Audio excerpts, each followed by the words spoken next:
again, this is McCann Dog Training that actually has 1.16 million subscribers, which is pretty crazy. So this is 5 quick tips to stop your dog from pulling on the leash.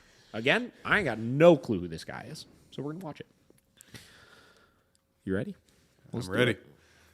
You imagine taking them for relaxing, peaceful walks through your neighborhood, but when you got them home, you quickly realized they were less of a walker and more of a puller. In this video, Instructor Rob is going to give you 5 tips to stop your dog from pulling on leash so that you can take your aspiring sled dog out of that lead position and get them into more of a heel position. I'm Ken Steep, and welcome back to McCann Dogs. One question we get asked very often here at McCann. I actually don't even know if this is like a balance trainer or a force-free trainer. I got no clue. Let's find out. How do I get my dog to stop pulling on their leash when we're out for a walk? It can get extremely frustrating, almost to the point you're so stressed that you don't even feel like taking your dog for a walk anymore. We're going to give you the tools to help make that walking experience so much better, so your dog won't pull on their leash and you're going to want to take them for a walk or take them wherever you want to go. If your dog's choking on its collar, you're doing it wrong. The last thing we want is your dog to be pulling on their leash and also choking themselves. So that's usually because the collar is poorly fitted, but we can easily fix that. Usually the collar is too loose, but here's how we're going to address that. You can see here on Ketchup, if this collar's on, I love that the dog's name is Ketchup. Yeah. Over top of his shoulders almost, so when he leans into his leash, he can really pull because it's sitting nice and low on his shoulders, so he actually has more power. One thing people often do though is they switch to a harness thinking that that's going to stop the dog from choking on their collar. But the biggest problem with that is it doesn't address the issue that your dog's pulling. In fact, 100%, right? Yeah. So I agree already, right? So poorly fitted equipment can contribute to this. Obviously, whatever equipment we're using, in addition to our technique, needs to be optimized to be as effective as possible. So if we're going to be training on a collar, the dog's neck is far more sensitive the higher up it is and much stronger the lower it is. So getting back to, it's not about the tool you use, but the dog caring about it. If it's on the strongest part of the body, the dog is not going to care. Now, a lot of people switch to a harness, like you said, because they're like, my dog's choking, so I'm going to put him on a harness. It's like, well, your dog's choking because they're pulling. Right? So what we're saying is we're going to use a harness so that he doesn't choke when he pulls instead of stopping him from pulling. It actually enhances the issue for the dog to pull. Now, there's a lot of different collars out there, so it's really important to choose the right one for the right training method. And we're going to show you which one's best to get started with. Big box of collars. Oh. No martingales. No choke chains. Really? Prong collar. Flat buckle collar.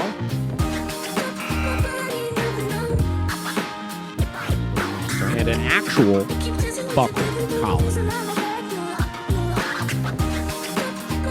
So that's the one he likes. So. As you can see, there's a lot of different collars, and they're all designed with a specific purpose in mind, even harnesses as well. But where we like to start is with a flat metal buckled collar. And make sure you stay away from the plastic ones. The plastic ones can break at the clips sometimes, and your dog can be off before you know it. So we're gonna get our flat buckle collar, and what we're looking for in the fitting is to make... So I want to know if he's going to say why not to use a prong collar. Yeah, I don't know if this is, again, getting back to different people that are like, you shouldn't have to use the tool. You can teach it without the tool, et cetera, et cetera. Again, my go-to is the prong collar for this. There's a good boy, Catchy. That it fits up high on the neck. And it's not going to slide down like I mentioned before. We want it to fit up nice and high. And you can only really fit 2 fingers underneath the dog's collar. It's still nice and loose, so it's not choking your dog at all. But the one thing that you have to remember, you got those growing puppies. I want to be doing that 2-finger check every single day. Having a well-fitted collar will give you more control and also provide your dog with better timing of information. The next thing I want to talk about is tension in the leash. And what we're looking for is a nice slack leash, clip pointing towards the ground. It's really important because if your dog is always under tension and you're holding the leash tight, that goes right down to their collar and they can feel that and they get used to it. And what they end up doing is pulling all the time because that's all they ever know. So we want to get the leash nice and loose as we're training so they don't continue to pull. again, I agree with. So step number 1, right equipment. Do I agree with the equipment you chose? Not necessarily, but that's fine. Each their own. Yeah. Step number 2, loose leash. Totally agree, right? So one of the biggest problems we see, people hold that leash really, really short. And one, yeah, they're constantly feeling the tension, but they're constantly feeling the tension and feeling it release when they pull. So they pull, we give them a little slack. We pull, they give them a little slack, et cetera, et cetera. So having it loose makes sure that we have a clear parameter the dog can stay within where they don't feel tension, where they only feel it once they've made the mistake.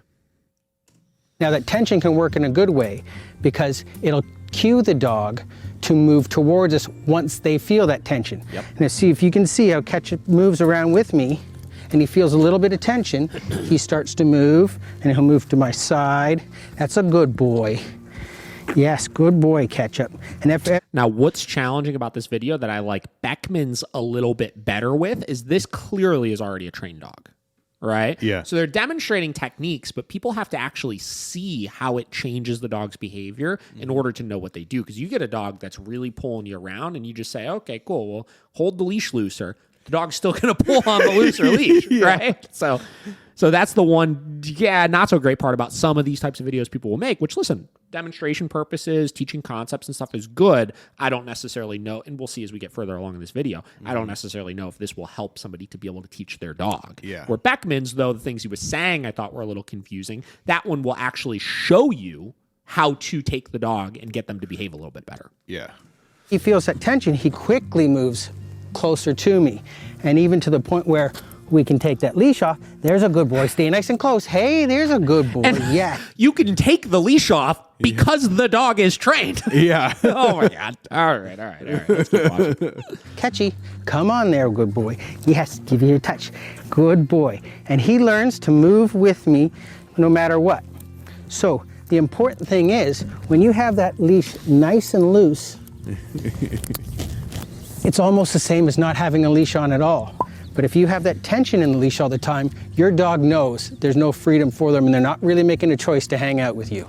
So this is my other dog, Scout, and she's got a metal flat buckle collar on too. But sometimes you can get a really strong dog and you need something to provide them with a little bit more direction that will help affect change in your dog. So our next go-to thing on that is the gentle leader. And the reason we like the gentle leader so much is it works on head control versus anything else. It controls the movement of the head a little bit better than the flat buckle collar, and it works on a pressure system versus a pain system like some other collars. And the great thing about this is it's easy to wean off of. So if Scout's walking and she's doing a really good job and not pulling, I can slide that nose loop off. There we go, Scout, good girl. And what I do is I can just take that clip, and there's a double D-ring underneath the bottom there, and I'll take that clip in, and then now... I also don't really like that it works off a pressure system instead of a pain system. Yeah. Right? I understand what he's saying of it can potentially, for some dogs, be a little bit less aversive. It's not creating a pinching sensation, but aversion is aversion, right? Yeah. A dog not liking or wanting to avoid something... I mean, pressure is, I could do this, right? That's pressure, but I don't want to avoid it, right? There's nothing about it. You could take my hand and pull it this way, but like, I can fight that still, right? The only way the dog wants to avoid the sensation is if they do not like it, right? And head collars are, for some dogs, still highly aversive. Yeah, 100%. acting like it's a flat buckle collar. And then, hey, Scout, yes. And if we need to, what we can do is unclip it from that double D-ring underneath, slip that collar back through, and then over top of her nose. Oh, it's okay. It's okay. There we go. And then we can go back to the gentle leader if needed. So the gentle leader is a good level up option if you need it, if you feel your dog's too powerful with the flat buckle collar. But just remember, you still have to have good timing and provide good information to your dog, or changing any of the pieces of equipment won't be helpful. Agree with So that one as thing well. that's really important to stop your dog from pulling is to not let them pull to things that they want to get to. Bingo. And how All right, so that's something else we talked about. That was number one I said when we were watching Beckman's video, is a lot of the reason why dogs will not pull with trainers or behave better on the leash with trainers is because we don't give in to those bits of pressure, teaching the dog they are in control of the sensation. We want to make sure that we are in control of the sensation. Do that is by turning them away from those things. If he was so distracted, I would slide my hand down the leash, turn him, and then put that slack back in the leash like we talked about before.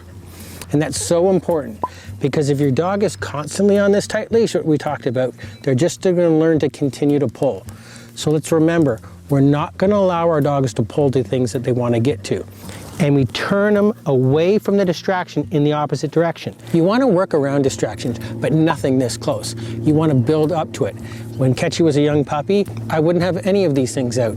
But as he grew more confident and he'd hang out with me more and he'd be less distracted, then I would challenge him with a toy in front of him, and then we'd work through it. Rob, let's talk about a key takeaway for teaching your dog to walk on a loose leash. The number one thing, make sure you're consistent. If you're not consistent with your dog, if you're letting them pull some of the time and other times you're addressing it, you're really not being clear, and that's not fair to the dog. Now, your next step is to start applying these. All right, so I agree with every single step that they said here, right? Every single step in this is going to be something that you could take away and use for your dog. My issues with it are thing number one, obviously it doesn't demonstrate the methods with an actual untrained dog, which is where a lot of people really struggle. Those dogs both were highly trained, right? So you could show it. It's no different than I could take Vinny and I could demonstrate methods for you. Yeah. But it's going to be so easy.